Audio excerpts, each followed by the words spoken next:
29 જુલાઈના રોજ મેઘરજમાં વહેલી સવારે SBI એટીએમમાંથી અજાણ્યા ચોર ઇસમોએ એટીએમનો ગેસ કટરથી કટ કરી અને ટોટલ 13,27,000ની રોકડ રકમ છે એ ચોરી કરેલ હતી.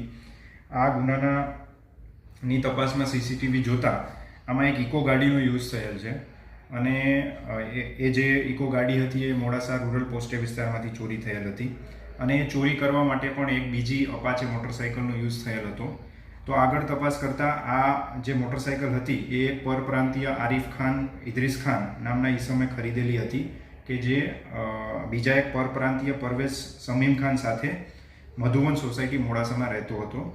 આ બંને જ્યાં રૂમ રાખીને રહેતા હતા ત્યાં બીજા 4 પરપ્રાંતીય ઈસમોએ તેમનો સંપર્ક કર્યો હતો અને આ 6 ઈસમોએ સાથે મળી અને પૂરેપૂરું પ્લાન કરી અને ઇકો ગાડી ચોરી કરી અને ગેસ કાટર અને બીજા સાધનો વડે જે એટીએમ ચોરી છે એમને અંજામ આપેલ છે.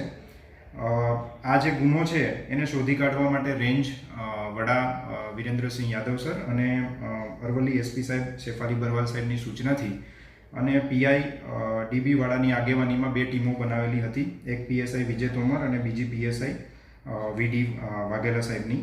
એ બંને ટીમોએ CCTV ફૂટેજનો અભ્યાસ કર્યો અને ટેકનિકલ સર્વેલન્સના આધારે અને જે પોતાના ખાનગી બાતમીદારો છે એના આધારે આ આરિફ ખાન અને પરવેઝને અલીગઢથી પકડી પાડેલા છે, જેમાં તે બંને પાસેથી કુલ 2,58,000 રોકડ રકમ છે એ કબજે કરેલ છે. સાથે 2 મોબાઈલ અને ચોરીમાં વપરાયેલ મોટરસાઇકલ એટલી વસ્તુઓ છે એ ગુનાના કામે કબજે કરેલ છે. આ રીતે આ મેઘરજ પોસ્ટે વિસ્તારની એટીએમ ચોરી અને સાથે સાથે મોડાસા રૂરલની વાહન ચોરી આ બંને ગુનાઓ ડિટેક્ટ કરવામાં રેન્જ વડા સાહેબ અને SP સાહેબની સૂચનાથી LCBની સમગ્ર ટીમ છે એમને સફળતા મળી છે.